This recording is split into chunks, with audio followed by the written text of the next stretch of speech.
skal snakke om mit hovedopgave, og til det så har jeg valgt at strukturere mit fremlæggelse sådan, så jeg starter med at fortælle om indledningen, og derefter går jeg kronologisk videre med at fortælle om det resterende del af opgaven, indtil jeg når til konklusionen. Og i hver led af opgaven vil jeg fortælle om, hvad har der været af tanker bag det, vi har lavet, og det, vi har skrevet. Vi starter med indledningen. I indledningen, så starter vi med at fortælle vores læsere, hvad for en problemformulering, hvad for en problemstillinger vi har. Og så derefter så fortæller vi vores læsere, hvad for en historiefaglig og danskfaglig materiale vi vil bruge til at kunne blive klogere på vores problemformuleringer og problemstillinger, og for at kunne få noget viden til at kunne svare på den. Og så derefter går vi videre med at fortælle om, hvad for en historiefaglig og danskfaglige metoder vi vil bruge til at forstå vores materialer på en mere omfattende måde, så vi bliver klogere på dem på den bedste måde. Og så derefter så fortæller vi vores læsere om, hvad for en, at vi vil bruge postkoloniale begreber, så de er klar over det. Og så i redegørelsen, så fortæller vi om de historiske rydder, som har dannet grundlag for de komplekse relationer, orientalistiske og paternalistiske relationer der mellem Grønland og Danmark i dag. Og så vi fortæller også om de historiske rydder, som førte til de moderniseringstiltagene, som er sket i 1950 og 1960, under G50 og G60. Og det var noget, som danske politikere fremførte. Vi fortæller lidt omkring, hvad det var, og så derefter hvad gør brug af nogle primære kilder. Vi fortæller om det er gået godt eller skidt, og vi konkluderer, at det er gået skidt. Derefter så fortæller vi om igen, ved at gøre brug af nogle primære kilder om, okay, hvis det er gået skidt, så hvordan har danske politikers intentioner været? Har de været positive eller negative, eller har det været godt eller skidt? Og så vi igen ved at gøre brug af nogle primære kilder konkludere, at det har været gode, og så derefter vil et naturligt spørgsmål være, at hvis det har politikers intentioner har været godt, så hvorfor har det gået galt med det der moderniseringstiltag? Og så til det igen ved at gøre brug af nogle primære kilder, så kommer vi med vores bød, som er noget omkring underbevidstheden, som vi har skrevet til, i vores opgave.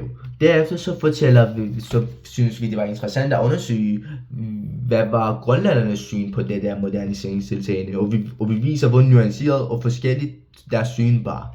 Og så fortæller vi om, giver vi vores bud om, hvorfor moderniseringstiltagene virkede eller øgede grønlændernes latente vrede imod danskerne. Og så det gør vi jo selvfølgelig igen ved at gøre brug af nogle primære kilder. Derefter så går vi videre og analyserer den hemmelige inuit. Vi starter med at fortælle om, hvorfor den hemmelige inuit er en god materiale til at være læsen for en bedre forståelse af relationen mellem Grønland og Danmark.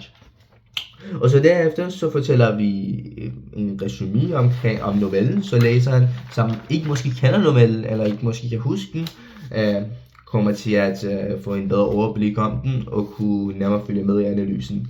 Derefter så analyserer vi forskellige steder af novellen. Vi analyserer blandt andet, hvilke symboler der er, og hvilke effekt det har. Og så har vi også, for at understrege vores holdning, gjort brug af nogle citater for at bevise vores holdning. Og så derefter så fortæller vi, hvordan novellen starter, hvilke fortæller der er, hvilke fortællerforløb der er.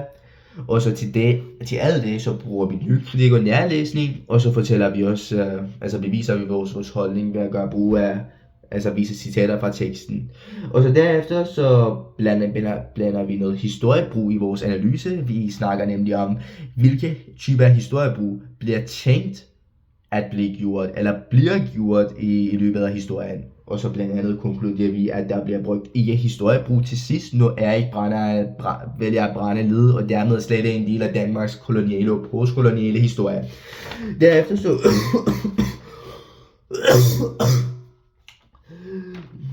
så snakker vi om temaet. Vi kommer til at konkludere, at en af temaerne er identitet, og det var også noget, som vi var en af hovedfokusområder i vores problemstillinger.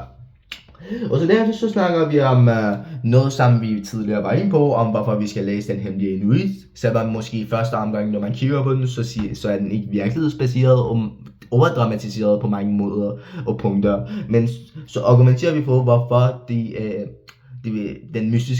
den hemmelige inuit er en god materiale til at kunne få en mere omfattende blik på relationen mellem Grønland og Danmark i dag. Og så vælger vi derefter at perspektivere den til den mystiske sydamerikaner, dels fordi begge to handler om fordomme og stereotyper rettet mod grønlandere, dels fordi begge to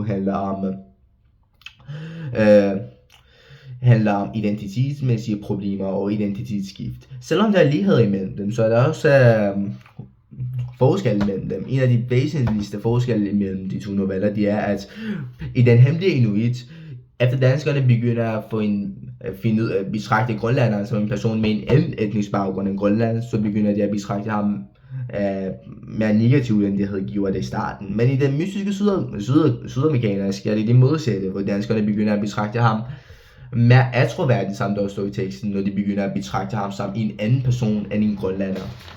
Og til det, så har vi ikke skrevet, hvorfor det er sådan, for så læseren kan selv reflektere og tænke over den, og have noget cliffhanger til at undersøge videre omkring temaet og emnet, efter de har læst de ord.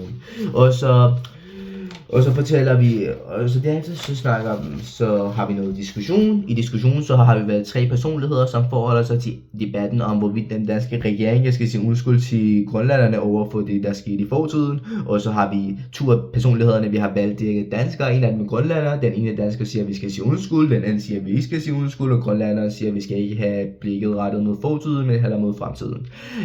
Og så det er styrken her, det er altså, vi har valgt 3 forskellige holdninger, så læseren kan forstå, at der er forskellige holdninger og perspektiver omkring debatten. Men vi kunne sagtens forbedre den i forhold til at vælge og inddrage flere mennesker med omkring i det her debat, så læseren kunne opleve noget mere nuanceret.